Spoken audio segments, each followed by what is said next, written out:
Humilié par mon ex Rachel et son oncle qui me croyaient ruiné après notre rupture, je n'ai rien dit. J'ai simplement fait atterrir mon hélicoptère d'entreprise. Leurs regards choqués furent ma meilleure réponse et ma plus douce revanche. Avez-vous déjà vécu un de ces moments où toute la pièce semble se taire? Pas parce que c'est réellement silencieux, mais parce que l'attention de tous se concentre sur une chose, un instant, une personne. C'était moi. En plein milieu d'une fête de remise de diplômes pleine de costumes, de robes scintillantes, de verres de vin à moitié vides et de faux sourires. Et tout a commencé parce que ma petite amie d'alors, maintenant mon ex-petite amie, a décidé de m'humilier devant toute sa famille élargie. Mais laissez-moi revenir en arrière, car cette histoire n'a pas commencé avec un hélicoptère atterrissant dans un champ. Elle a commencé avec moi, debout à la périphérie d'une famille à laquelle je n'ai jamais vraiment appartenu. Je m'appelle Luc. J'ai 27 ans. Je dirige une entreprise de logistique de taille moyenne. Rien de tape à accent Graveleuil, mais nous avons de solides contrats, une équipe soudée et des opérations dans 3 pays. Je n'ai pas grandi dans l'argent. Mon père travaillait de nuit dans un entrepôt, et ma mère jonglait avec des petits boulots de ménage jusqu'à ce que son dos la lâche. J'ai passé la majeure partie de ma vingtaine à construire quelque chose à partir de zéro, à sauter des fêtes, à manger des dîners au micro-ondes et à coder des logiciels de chaîne d'approvisionnement à 2 heures du matin. Alors oui, quand j'ai rencontré Rachel lors d'une collecte de fonds d'un ami commun il y a 2 ans, je n'étais pas exactement monsieur la haute société.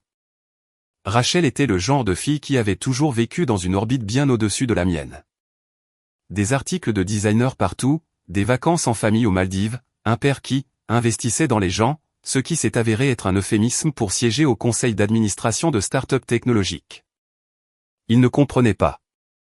Mais malgré nos différences, elle semblait sincèrement curieuse de moi, de mon travail, du fait que je ne venais pas de l'argent, mais que je construisais tranquillement quelque chose de mon propre chef. Nous nous sommes liés par de longues conversations, des virées nocturnes et notre obsession partagée pour les documentaires obscurs. Du moins, c'est ce que je ressentais.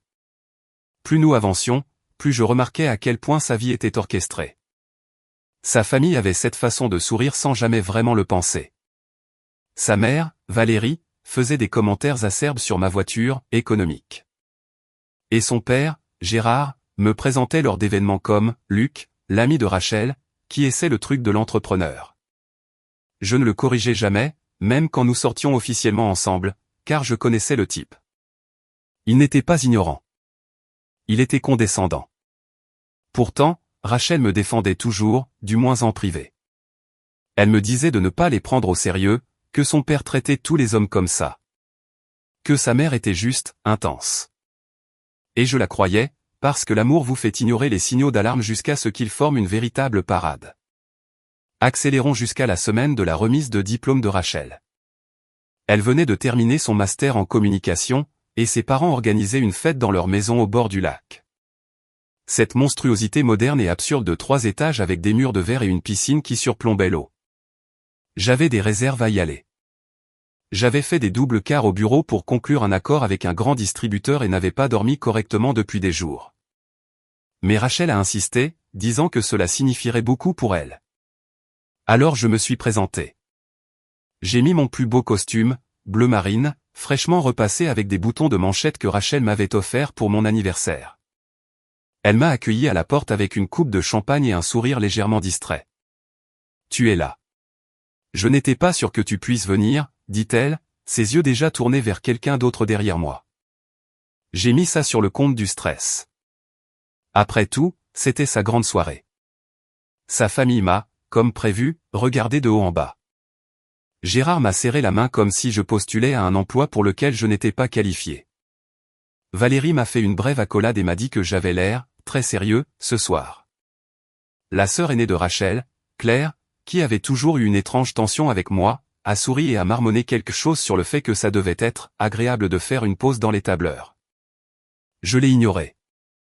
Je l'ai toujours ignoré. Le premier indice que quelque chose n'allait pas est venu environ 1 heure après le début de la fête.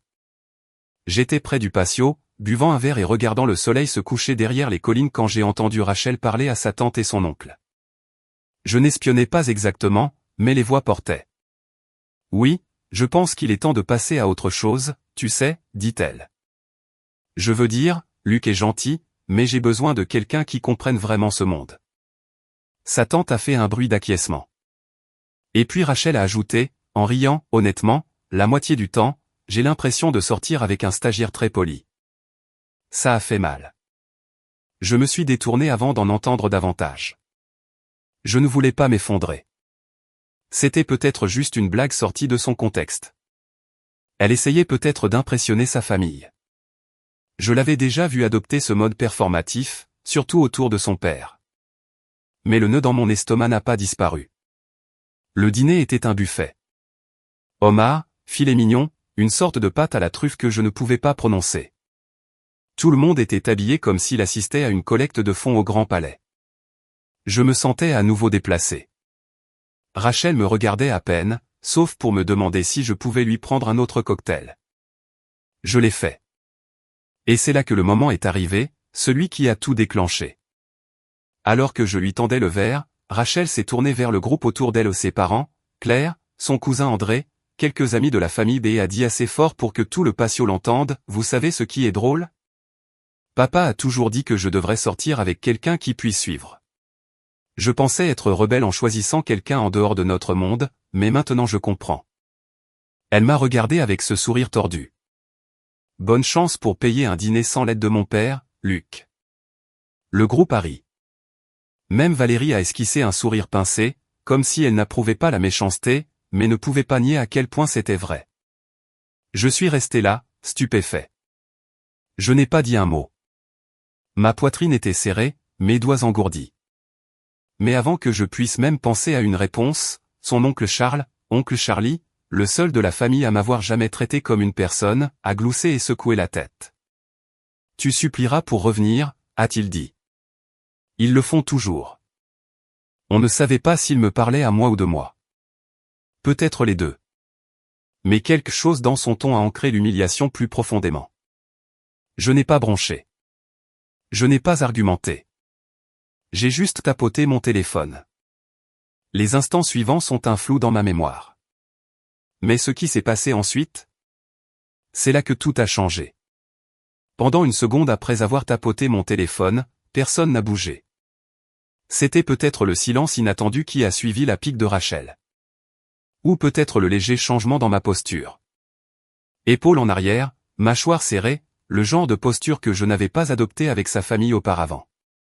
Mais quelque chose avait changé. Je le sentais. Pourtant, la conversation a repris autour de moi, comme si je n'avais même pas existé dans leur petite bulle. Gérard a commencé à parler d'un nouvel investissement dans une start-up d'énergie renouvelable. Valérie s'est plainte des embouteillages pour aller de leur appartement à Manhattan à la maison du lac. Rachel s'est éclipsée, verre à la main, sans même me jeter un regard. Je suis resté là un instant de plus, laissant la piqûre de l'embarras s'atténuer en quelque chose d'autre. Froid, stable et vif. Je me suis dirigé vers le bord du patio, loin des lumières et des rires. Juste après la terrasse de la piscine se trouvait une douce pente qui menait à un champ ouvert où ils organisaient parfois des soirées cinéma en plein air l'été. Je me suis souvenu qu'au début de notre relation, Rachel m'avait entraîné là-bas avec une bouteille de vin et une couverture de pique-nique, pieds nus et riant. Je me souviens avoir pensé que je pourrais l'épouser un jour. Ce souvenir ressemblait maintenant à une blague cruelle. J'ai regardé dans l'obscurité, essayant de me ressaisir, quand j'ai de nouveau entendu les voix derrière moi. Pas des chuchotements exactement, mais le genre de silence qui rend les choses pires parce que vous n'êtes pas censé les entendre. Il est gentil, disait Valérie. Mais soyons honnêtes, Rachel réalise enfin qu'elle a besoin de quelqu'un d'approprié. Tu veux dire quelqu'un avec un vrai pédigré. Claire a ajouté. Pas un gamin d'entrepôt qui s'est retrouvé dans les affaires. Ce n'est pas juste, a ajouté André, sans grande conviction. Il semble s'en sortir pas mal. Gérard a grogné d'un air dédaigneux. Beaucoup de jeunes créent une entreprise et la ruinent en 5 ans. Il n'a pas d'héritage, pas de vraie direction, ce n'est qu'une question de temps avant que ça ne s'écroule. J'ai tout fait pour ne pas me retourner et les confronter. Mais je ne l'ai pas fait. J'ai juste écouté et quelque chose en moi s'est endurci. Le pire n'était pas ce qu'il disait. C'était que Rachel ne me défendait pas. Pas une seule fois. Quelques minutes plus tard, elle est réapparue à mes côtés comme si rien ne s'était passé. Tu es là, dit-elle, en passant son bras dans le mien. Viens, on coupe le gâteau. Je l'ai regardée comme si je la voyais pour la première fois, comme si toutes les pièces s'étaient enfin assemblées. Sa main s'est serrée légèrement, comme si elle sentait que quelque chose avait changé. « Luc », dit-elle doucement cette fois. « J'arrive dans une minute », ai-je répondu. Elle a hésité. « Tout va bien ?» Je lui ai fait un sourire poli. « Va profiter de ton moment. » Elle est restée un instant, puis est partie. À l'intérieur, la fête battait son plein. Les gens trinquaient au champagne et applaudissaient pendant que Gérard prononçait un discours sur le dévouement, le dynamisme et le potentiel de leadership futur de Rachel. Il n'a pas mentionné sa thèse ou les longues nuits qu'elle avait passées à l'écrire. Il a parlé des stages qu'il avait organisés, des gens qu'il connaissait, et de la façon dont Rachel était, destinée à la grandeur si elle ne perdait pas son temps avec des distractions. Le mot est resté en suspens dans l'air comme de la fumée. Distraction. Il n'a pas prononcé mon nom. Il n'en avait pas besoin. Ils ont coupé le gâteau. Rachel a posé pour des photos, riant sur commande, coupe de champagne à la main. À un moment donné, Claire a porté un toast et a réussi à glisser une autre pique. À Rachel, qui réalise enfin qu'elle mérite mieux. La pièce a ri. Pas tout le monde, mais assez de monde. Et Rachel n'a toujours pas dit un mot. Après cela, la soirée s'est rapidement délitée. Je me suis dirigé vers la cuisine pour prendre l'air. Si ce n'était pas littéralement, c'était au moins pour être seul. Je me suis appuyé contre le comptoir en marbre et j'ai regardé mon reflet dans la porte du four. Ma cravate était légèrement desserrée, mon visage pâle. J'avais l'air fatigué, pas de la fête, mais de faire semblant. C'est à ce moment-là que l'oncle Charlie est entré. Charlie n'était pas vraiment le frère de Gérard. Il était marié à la sœur de Gérard, tante Lisa, mais il avait l'assurance facile de quelqu'un qui ne se souciait pas de la pièce où il se trouvait. Il était ex-militaire, maintenant à la retraite, et le seul de la famille de Rachel à m'avoir jamais parlé d'égal à égal. « Tout va bien ?» a-t-il demandé en prenant une bière dans le réfrigérateur. « Parfaitement », ai-je dit en forçant un sourire. Il n'a pas ri, a juste ouvert la bouteille et a bu une gorgée. « Ils ont dépassé les bornes », a-t-il dit après un moment. « Surtout Rachel. »« J'y suis habitué », ai-je dit. Charlie a secoué la tête. « Ça ne veut pas dire que c'est juste. » Nous sommes restés là en silence un moment, les sons étouffés de la musique et des rires filtrant de l'autre pièce. « Tu sais », a-t-il ajouté, « j'ai vu ce que tu as fait tout à l'heure, le coup du téléphone. Subtil, mais quelque chose me dit que tu n'es pas juste là à lécher tes plaies. » Je l'ai regardé. Non. Il a hoché la tête d'un air approbateur. Bien. Avant que je puisse en dire plus, Claire est apparue dans l'embrasure de la porte, sa voix comme des ongles sur une ardoise. « Luc, Gérard veut te parler avant de partir. » J'ai failli dire non, mais quelque chose en moi voulait aller jusqu'au bout. Je l'ai suivi jusqu'au salon où Gérard se tenait près de la cheminée, verre à la main. Rachel était à ses côtés, son expression illisible. « Luc, » a dit Gérard, d'un ton sec. « Je voulais te parler. » J'ai attendu. « Je pense qu'il est temps d'arrêter de faire semblant », a-t-il commencé. « Tu es un gars sympa, mais Rachel entre maintenant dans une autre phase de sa vie. Elle va travailler avec de vrais professionnels, établir de vraies relations. Et franchement, ton entreprise ne correspond pas vraiment à cette image. » Ma mâchoire s'est serrée. « Tu veux dire que je ne corresponds pas ?» Il n'a pas nié. J'ai soutenu cette relation pour le bien de Rachel, mais il est clair maintenant qu'elle n'est pas faite pour durer. Mieux vaut y mettre fin proprement plutôt que de la laisser traîner. Je suis sûr que tu comprends. Rachel regardait le sol. J'ai pris une inspiration. C'est ce que tu veux, lui ai-je demandé. Elle a hésité. Puis, doucement, je pense que c'est pour le mieux. Et juste comme ça, le dernier fil s'est rompu. Waouh, ai-je dit, en reculant. Tu aurais pu juste me le dire. Nous ne voulions pas faire de scandale, a ajouté Claire, en sirotant son vin. Non, ai-je dit en riant sèchement. Vous vouliez juste m'humilier devant une centaine de personnes. Les yeux de Gérard se sont plissés. Ne soyons pas dramatiques, n'est-ce pas, ai-je dit, en sortant de nouveau mon téléphone. Parce que c'est moi qui suis dramatique. Puis est venu le son. Il a commencé doucement. Un lointain, wump wump wump, devenant plus fort à chaque seconde. Les gens ont commencé à tourner la tête. Les conversations ont faibli. Et puis il est apparu. Un hélicoptère noir, élégant et indubitable, a plané au-dessus des arbres avant de descendre vers le champ ouvert en contrebas. Le rugissement de ses pales a fait voler les serviettes et claquer les verres. Il était impossible à ignorer, et arboré sur le côté, clair comme le jour, se trouvait le logo de ma société. Le visage de Gérard était impayable, entre confusion et incrédulité. « Qu'est-ce que c'est » dit-il, les yeux plissés. J'ai glissé mon téléphone dans ma poche. Mon moyen de transport. Et c'est là que la foule a commencé à murmurer. Les gens se sont précipités vers le patio, téléphone sorti, capturant la scène. La mâchoire de Claire était ouverte. Rachel avait l'air d'avoir été giflée. Je me suis tourné vers Gérard, la voix calme. Merci pour le gâteau et les conseils. Sans un mot de plus, je suis passé devant eux, me dirigeant vers le champ. Mais je n'avais pas encore fini. Loin de là. Car ce qu'aucun d'eux ne savait, ce que Rachel ne savait pas, c'est que ce n'était pas seulement pour frimer. Ce n'était pas à cause de l'hélicoptère.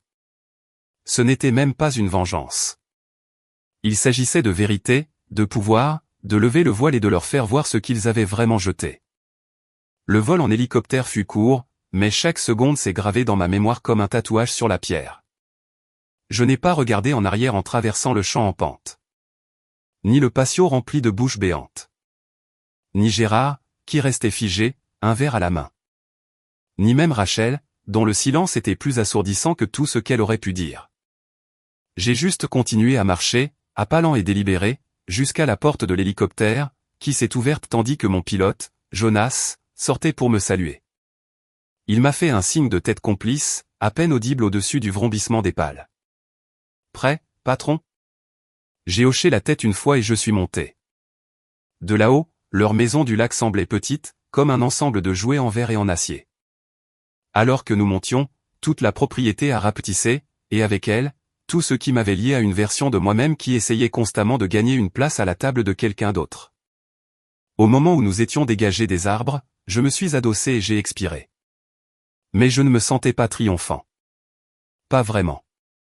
L'adrénaline s'est estompée au moment où nous avons atterri à l'héliport de la ville. J'ai dit à Jonas de prendre le reste de la nuit et j'ai appelé un taxi pour mon appartement. Je n'avais pas envie d'être conduit dans le SUV de l'entreprise. Je n'avais pas envie d'être vu. L'appartement était silencieux quand je suis rentré. Je n'ai pas allumé les lumières.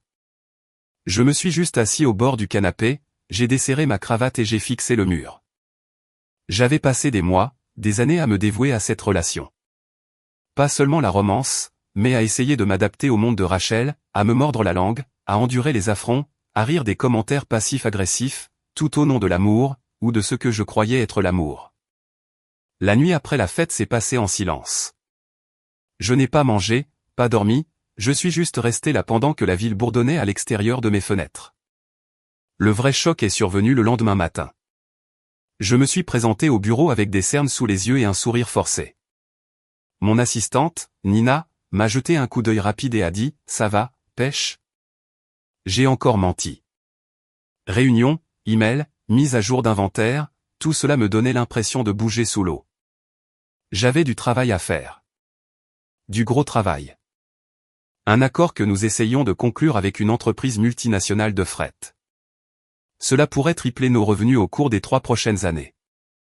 Mon équipe était enthousiaste, mais je pouvais à peine me concentrer. Les jours suivants, les messages ont commencé à arriver. Pas de Rachel. Elle n'a pas dit un mot, mais Claire m'a envoyé un message. Je n'avais pas réalisé que tu étais ce Luc. Je suppose que nous t'avons sous-estimé. Lol. Pas de rancune. Puis Valérie, 2 jours plus tard, Gérard veut s'excuser si les choses ont été dures. J'espère que tu vas bien. Même l'oncle Charlie m'a envoyé un SMS, c'était un coup de maître. Je te dois une bière. Mais Rachel est restée silencieuse. Et cela m'a fait plus de mal que prévu. J'avais été humilié. Oui, trahi. Mais une partie de moi espérait toujours qu'elle me contacterait. Dirait qu'elle avait fait une erreur. Qu'elle avait laissé sa famille lui monter à la tête. Qu'elle ne pensait pas ce qu'elle avait dit. Mais les jours se sont transformés en une semaine, puis deux, rien. Au lieu de cela, ces réseaux sociaux racontaient l'histoire. Des photos d'elle en tenue de créateur à des brunchs d'influenceurs, posant avec Claire dans des bars sur les toits. Une publication a particulièrement attiré mon attention, elle sur un yacht avec un homme nommé Tristan dont le père dirigeait un fonds spéculatif. La légende, enfin, avec quelqu'un qui comprend. Ce coup-là, je me suis laissé sombrer. Pas publiquement, bien sûr. En apparence, j'ai gardé le cap, signé des contrats, fait des présentations, et même décroché cet accord de fret après 2 mois d'aller-retour. Mais la nuit, je m'asseyais dans le noir avec un verre de whisky et je me demandais si tout cela n'avait pas été une mise en scène. Si j'avais juste été un projet pour elle à essayer. C'était un mercredi soir, 3 mois après la fête, quand tout a changé. J'étais seul dans mon bureau, fixant un curseur clignotant sur un rapport de financement quand Nina est entrée, tenant une lettre de la Chambre de commerce et d'industrie, dit-elle. Je pensais que tu voudrais l'ouvrir toi-même. Je l'ai prise, à peine attentif. Une autre invitation à un dîner de réseautage ennuyeux. Elle a souri. Peut-être ou peut-être quelque chose de mieux. Je l'ai déchiré. À l'intérieur se trouvait une notification officielle. J'avais été sélectionné comme l'un des lauréats du prix de l'étoile montante de l'industrie, un honneur décerné aux chefs d'entreprise de moins de 35 ans qui remodèlent la logistique et les infrastructures à travers le pays. La cérémonie aurait lieu dans 2 mois. Couverture de presse, réseautage, article complet dans l'Entrepreneur Hebdo. J'ai fixé la lettre, incertain de comment la traiter. Puis j'ai ri, un son court, fatigué, presque amer, car les mots de Rachel me sont revenus sans y être invité. Bonne chance pour payer un dîner sans l'aide de mon père. Et me voilà à diriger une entreprise qui venait de dépasser les 42 millions d'euros de revenus pour l'année, à obtenir des contrats gouvernementaux, à remporter des prix. Ce que j'ai réalisé à ce moment-là, c'est ceci, je n'avais besoin de personne pour me laisser entrer. J'avais déjà construit la putain de maison. Ce fut le début de l'ascension. J'ai appelé Nina le lendemain matin et je lui ai dit que je voulais nous développer, non seulement géographiquement, mais stratégiquement. Je voulais m'associer à de plus petites startups de logistique appartenant à des minorités et leur donner le même coup de pouce que je n'avais jamais eu. Nous avons élaboré un plan. En 6 semaines, nous avions investi dans 3 entreprises en démarrage et formé une coalition pour prendre en charge de plus gros clients de fret en tant que réseau. Les revenus ont grimpé en flèche. Les discussions de l'industrie se sont intensifiées. Nous devenions le challenger que les médias aimaient soutenir. Puis est venu l'appel de Capital Avenir, l'un des fonds de capital risque les plus influents de Paris. Ils suivaient ma société depuis un moment. Ils m'ont demandé si je serais ouvert à un cycle de financement de série B. Je leur ai dit que j'y réfléchirais, mais seulement si je pouvais garder le contrôle total du conseil d'administration. Ils ont accepté. Une semaine plus tard, j'étais assis dans un élégant conseil d'administration au 32e étage d'un gratte-ciel parisien, signant un accord qui évaluait ma société à 120 millions d'euros. Cela aurait dû être irréel, mais cela semblait mérité. Le meilleur, c'est que je n'ai rien dit à personne. Pas d'annonce, pas de vantardise, pas d'hélicoptère cette fois. Je voulais que le travail parle de lui-même, mais l'information a quand même circulé. Cela a commencé avec les blogs spécialisés. Puis est venu l'article dans l'Entrepreneur Hebdo. Et avant que je ne m'en rende compte, le cercle de Gérard, son monde de conseils d'administration traditionnel et de clubs de golf, a commencé à murmurer mon nom comme s'il avait toujours été là. Un jour, une semaine avant le gala de remise des prix, j'ai reçu un appel d'un numéro que je ne reconnaissais pas. Je l'ai laissé aller à la messagerie vocale. 1 heure plus tard, j'ai écouté. C'était Rachel. Salut, je sais que je suis probablement la dernière personne que tu as envie d'entendre. Je voulais t'appeler. Beaucoup de choses se sont passées et je. Eh bien, j'ai vu l'article sur ta société et toi et je. Oui, je voulais juste te féliciter. Peut-être qu'on pourrait prendre un café un de ces jours. Je n'ai pas rappelé. Pas encore. Mais cela a remué quelque chose en moi. Pas de colère, pas de tristesse, juste de la clarté. Cette nuit-là, je me suis tenu sur le balcon de mon appartement, maintenant un Penthouse, après avoir déménagé 3 semaines plus tôt, et j'ai regardé la ville. Le vent était vif, la ville vivante. J'ai pensé à mes parents, qui m'avaient enseigné la valeur du travail, du courage, de ne jamais avoir besoin de mendier une place quand on pouvait construire sa propre table. J'ai pensé à Charlie et sa bière dans la cuisine. J'ai pensé à Rachel et à la version de moi qu'elle n'avait jamais pris la peine de comprendre. Et je savais que je n'avais pas encore fini. Loin de là, car le gala approchait et ils allaient être là, non seulement en tant qu'invités, mais en tant qu'honorés. Gérard allait recevoir un prix pour l'ensemble de sa carrière pour son travail de mentorat d'investisseur. Bien sûr. Et j'avais une place au premier rang avec un microphone et quelque chose de très intéressant dans ma poche. Je ne planifiais pas de vengeance. Du moins pas au début. Pour la première fois depuis des années, j'étais trop occupé à construire, à grandir, à vivre, et à faire tout cela selon mes propres conditions. Il y avait quelque chose de si profondément satisfaisant à voir mon nom en haut des gros titres qui m'ignoraient autrefois. Luc Fournier, la force tranquille qui bouleverse la logistique. La société de Luc Fournier décroche 20 millions d'euros en série B. Luc Fournier, le gars qui a transformé un hélicoptère en un doigt d'honneur. D'accord, ce dernier n'était pas un vrai titre, mais le regard sur leur visage cette nuit-là était encore frais dans mon esprit. Mais je serai honnête, l'idée de vengeance ne s'est vraiment installée dans ma poitrine que lorsque j'ai découvert jusqu'où ils étaient allés dans mon dos. C'était un jeudi, exactement 5 jours avant le gala de la haute finance, en centre-ville. La cérémonie des prix des étoiles montantes de l'industrie, comme ils l'appelaient, ressemblait à un film Marvel, mais c'était légitime. Sur invitation seulement, couverte par les médias économiques, organisée dans une salle de bal habituellement réservée aux dignitaires étrangers et aux mariages hors de prix. Je n'avais pas encore RSVP. Une partie de moi ne voulait pas de l'attention, mais ensuite j'ai reçu un appel de Charlie. « Salut, gamin », a-t-il dit, sa voix rauque mais enjouée. « Tu as une minute ?»« Toujours. »« Tu es assis ?» Mon estomac s'est contracté. « Qu'est-ce qu'il y a ?» Charlie a pris une longue inspiration. « Tu te souviens quand je t'ai dit que Gérard et sa bande aimaient sous-estimer les gens ? Il s'avère qu'ils font un peu plus que ça. »« Qu'est-ce que tu veux dire ? » J'étais au club plus tôt cette semaine. Gérard ne m'a pas vu arriver au coin. Il parlait à un gars de l'immobilier d'une société de capital investissement qu'il était en train de lancer. Il a dit qu'il utilisait une partie de la fiducie de Rachel pour la démarrer.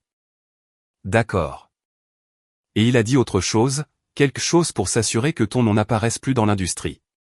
Il a dit, et je cite, « Je l'ai peut-être laissé sortir avec ma fille. Mais je ne le laisserai pas prendre le contrôle de mon bac à sable. » Je me suis penché en arrière dans ma chaise de bureau, le cœur battant doucement. Il essaie de me bloquer ? On dirait bien. On dit qu'il fait jouer ses relations, disant à de vieux amis et à des sociétés de capital risque que l'entreprise n'est qu'un feu de paille, que les chiffres sont gonflés, les contrats temporaires, blablabla. Il a dit qu'il leur offrirait de meilleures affaires s'il t'oubliait. Je n'ai rien dit. Charlie a soupiré. Écoute, Luc, je connais ce type depuis 20 ans. Il n'aime pas être éclipsé. Tu l'as humilié publiquement. Il ne va pas laisser passer ça. C'est à ce moment-là que quelque chose a fait tilt en moi. Pas de colère, pas de peur, mais de la précision. Il jouait sale maintenant, essayant de saboter mon travail en coulisses. Et il pensait que je passerais juste à autre chose. Laisserais glisser. Non, pas cette fois. Merci, Charlie, ai-je dit doucement. Pour l'appel. Tu penses ce que je pense ? J'ai souri. Je pense qu'il est temps que je réponde au gala. La mise en scène n'est pas venue d'un coup. Elle a commencé par une visite discrète à une vieille amie, Danielle Rivière, une journaliste d'investigation aussi affûtée qu'un rasoir qui me devait une faveur. Nous nous connaissions depuis longtemps. Elle avait un jour perdu une histoire importante parce que son éditeur avait retiré le financement pour une enquête qui aurait sauvé une organisation à but non lucratif d'une prise de contrôle hostile. J'étais intervenu et j'avais acheté la branche numérique de la publication, lui permettant de publier l'histoire par un autre biais. Elle n'avait jamais oublié cela. Nous nous sommes rencontrés dans un café de Saint-Germain-des-Prés. Elle portait un trench coat beige, les cheveux en chignon lâche, un café noir dans une main, un carnet dans l'autre. « Alors, tu veux des saletés » dit-elle, sans fioriture. « Je veux la vérité » ai-je répondu. « C'est la même chose, sous un angle différent » dit-elle avec un sourire. « Donne-moi le nom. » Gérard Fournier. L'œil de Daniel s'est arqué. Le père de Rachel. Tu as fait tes devoirs. Ce n'était pas difficile, a-t-elle marmonné, en feuilletant son carnet. Il est sur la liste des rumeurs de la ville depuis des années. La quoi? La liste des types que personne ne touche publiquement, mais dont tout le monde a entendu des histoires d'auto-enrichissement, de népotisme, de largage d'investisseurs avant les versements trimestriels. Il est assez intelligent pour ne pas se faire prendre. Assez stupide pour penser que personne ne regarde. Alors regardons, ai-je dit. Elle a fermé son carnet d'un claquement sec. Donne-moi 4 jours. Pendant que Daniel se mettait au travail, j'ai fait quelque chose que je n'avais pas fait depuis longtemps. J'ai appelé ma mère. Elle vivait toujours dans le même appartement de 2 chambres en Normandie. Celui avec le radiateur qui grinçait et le réfrigérateur qui fredonnait comme s'il avait une seconde carrière dans un quatuor de barbier. Elle a répondu à la 3e sonnerie. Luc, a-t-elle demandé, à moitié surprise, à moitié souriante au téléphone. Tout va bien? Oui, maman, ai-je dit. Je voulais juste entendre ta voix. Oh, mon chéri. Je l'ai entendu s'adoucir, probablement en s'essuyant les mains sur un torchon. Ça fait un moment. Comment vont les choses? Je lui ai tout raconté. Pas tout le plan de vengeance, bien sûr, mais la rupture avec Rachel, la fête, l'hélicoptère, le silence, le nouveau succès. Elle a écouté comme elle le faisait toujours, avec patience et des petits de désapprobation au bon moment. Tu as toujours eu cette habitude, a-t-elle dit finalement, d'essayer d'être la personne la plus grande. C'est une mauvaise chose? C'est une chose noble, dit-elle. Mais parfois, être la personne la plus grande signifie simplement laisser les petites personnes te marcher dessus. Ça m'est resté. Après avoir raccroché, je suis allé à mon dressing, j'ai sorti le costume bleu marine que j'avais porté à la fête de Rachel et je l'ai déposé chez un tailleur. Je leur ai dit de le modifier. Coupe plus nette, ligne plus propre, plus question de se fondre dans la masse, plus question d'être le petit ami, économique. Le dimanche, Daniel m'a appelé. Tu vas vouloir t'asseoir, dit-elle. Je suis déjà assis. Eh bien, lève-toi et rassois-toi parce que c'est du lourd.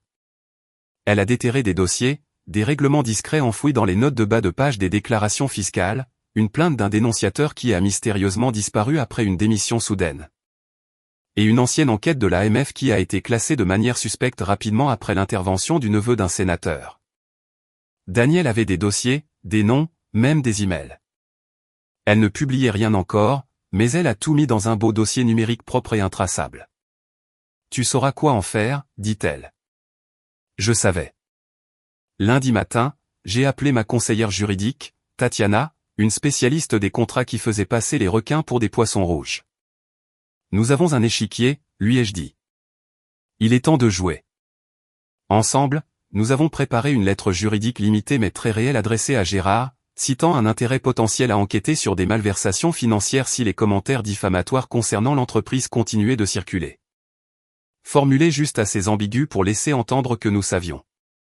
Tatiana s'est assurée qu'elles proviennent d'un cabinet prestigieux dans des enveloppes gaufrées, livrées en main propre, pas une accusation, un coup de semonce.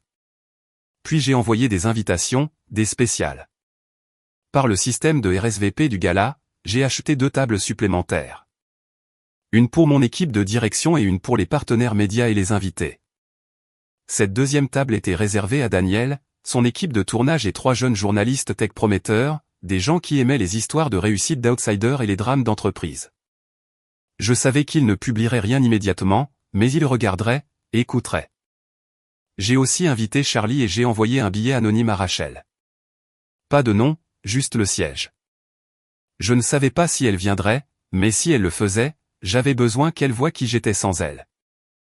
Dès le mardi, le buzz avait déjà commencé. Les contacts de Gérard dans le monde du capital risque avaient commencé à se retirer légèrement. Pas publiquement, mais j'ai remarqué des changements. Les emails sont devenus polis. Les appels sont devenus plus prudents. Quelqu'un murmurait qu'il avait franchi une ligne. Et puis le mercredi, il a fait son propre coup. Un bouquet de roses blanches est arrivé à mon bureau. Une petite carte y était attachée. Pas de rancune. Parlons-en. Gérard Fournier. Je l'ai placé dans mon tiroir sans un mot. Il savait que quelque chose allait arriver, mais il ne savait pas quoi. Le gala n'était plus qu'à 48 heures. La scène était prête. Les acteurs étaient en place. Et il me restait un dernier coup à jouer. Non pas pour le détruire, mais pour montrer à toute la pièce. Chaque personne qui m'avait un jour regardé de haut, exactement qui ils avaient sous-estimé, parce que quand je suis entré dans cette salle de bal, je n'allais plus être le gars accroché au monde de quelqu'un d'autre. J'allais être celui qui réécrivait les règles.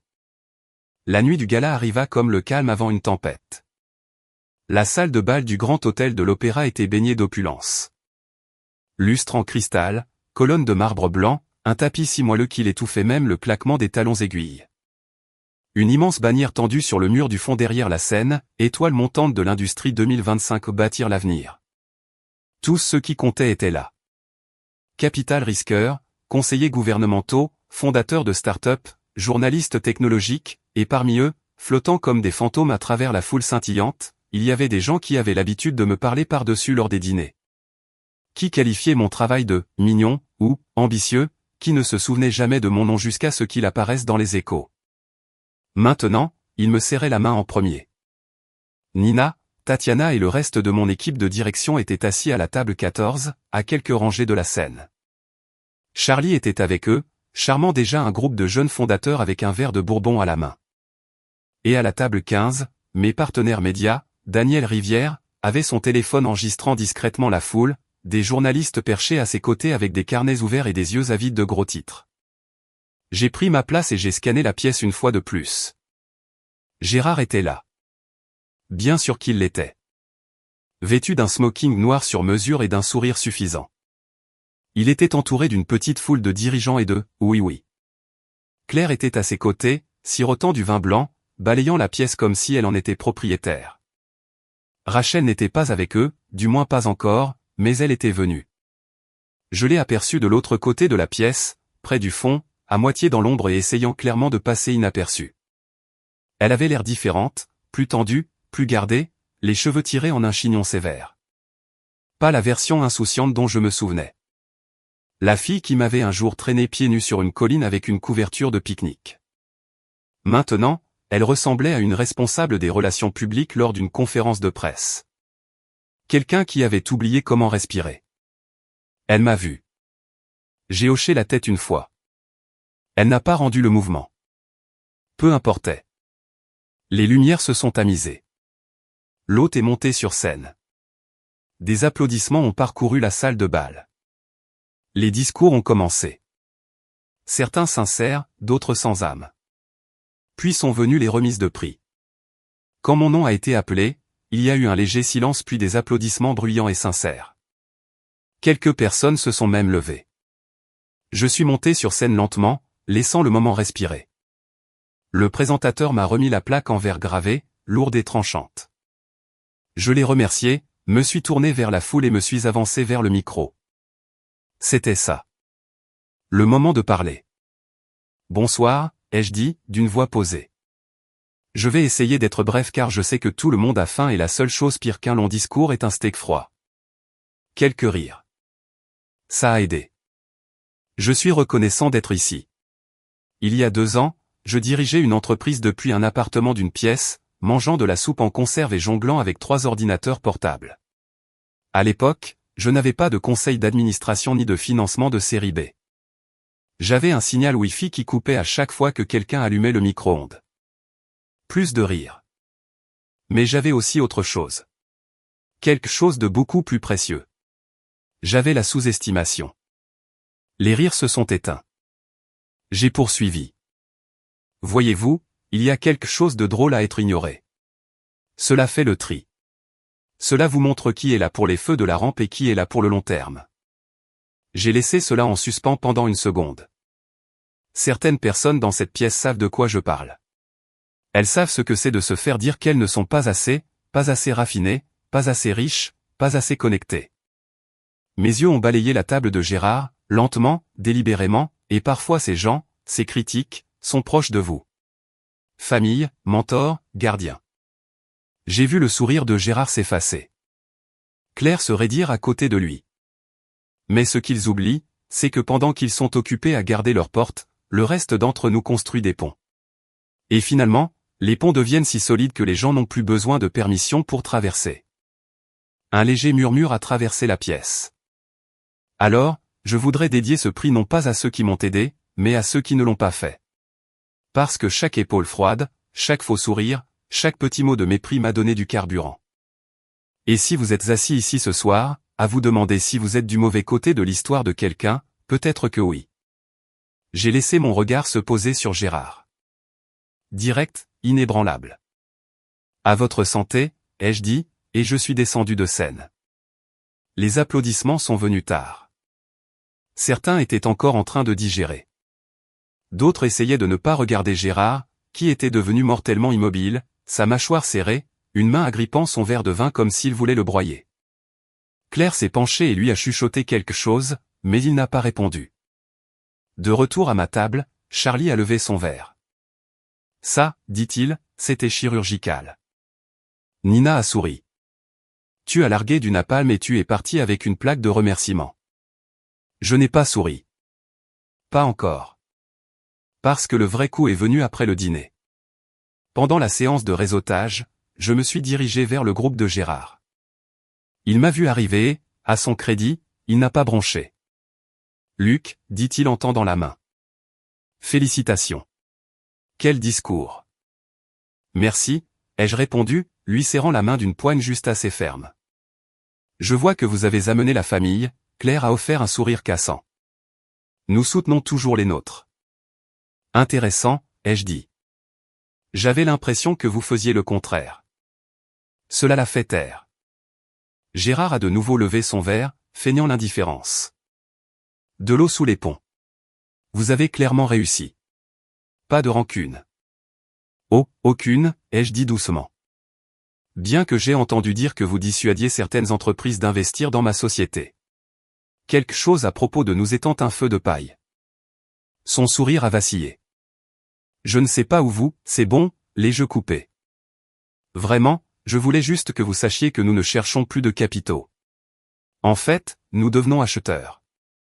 Il a cligné des yeux. Excusez-moi. Je suis au courant de votre petite société de capital investissement, ai-je poursuivi. Je sais qu'elle opère avec des actifs à effet de levier, y compris la fiducie de Rachel. Je sais aussi que votre plus grande propriété commerciale, la Tour Montaigne, fait l'objet d'un refinancement ballon le trimestre prochain. Je me suis penché légèrement, et j'ai déjà fait une offre à votre banque. Son visage est devenu pâle. J'ai souri. Rien de personnel, juste les affaires. Les retombées ont commencé 2 semaines plus tard. L'offre a été acceptée. La Tour Montaigne, sa propriété phare dans le centre-ville, était désormais sous le parapluie de ma société. Nous n'avions pas besoin du bâtiment, mais j'avais des plans pour elle. Un étage abriterait un incubateur technologique à but non lucratif. Un autre, un centre de formation professionnelle pour les diplômés universitaires de première génération. Et Gérard, il devrait expliquer à ses investisseurs pourquoi il avait vendu son actif le plus rentable en dessous de sa valeur marchande. Il s'avère que les banques deviennent nerveuses lorsque vous commencez à déplacer des actifs de fiducie dans des poules de capital risque risqué sans divulgation appropriée. Rachel a étonnamment repris contact. Un vrai message cette fois, pas une messagerie vocale. Je n'avais aucune idée qu'il essayait de te saboter. Je ne savais rien non plus de l'histoire du capital investissement. Je voulais juste dire que je suis désolé. J'ai tapé une réponse, l'ai supprimée, tapé à nouveau, supprimé encore, puis j'ai finalement écrit « Merci. J'espère que tu trouveras ce que tu cherches. » Elle n'a pas répondu. Je ne m'y attendais pas. Certaines personnes sont des leçons, d'autres des encres. Rachel était les deux. Un mois plus tard, j'ai traversé le hall de la Tour Montaigne pour la première fois depuis l'acquisition. Le logo de ma société trônait désormais au-dessus du bureau de sécurité. Le personnel a hoché la tête. Les portes de l'ascenseur se sont ouvertes avant que je n'atteigne le bouton. Le dernier étage avait déjà été réaménagé. Des murs de verre réaménagés avec des bureaux, des plantes. Ce n'était pas seulement un bureau. C'était un message. Au fond de la pièce, là où se trouvait autrefois l'ancien bureau d'angle de Gérard, j'ai placé une seule pièce de décoration sur le mur, une citation encadrée, non pas d'une icône du monde des affaires, non pas d'un discours TED. C'était quelque chose que ma mère m'avait dit il y a des années, alors qu'elle faisait la vaisselle et m'écoutait râler contre un professeur qui disait que je ne serais jamais un leader. Elle avait dit, laisse-les croire que tu es petit. Cela ne fait que leur faciliter la surprise. Je suis resté là longtemps, à regarder ce cadre. Puis je me suis retourné vers la ville.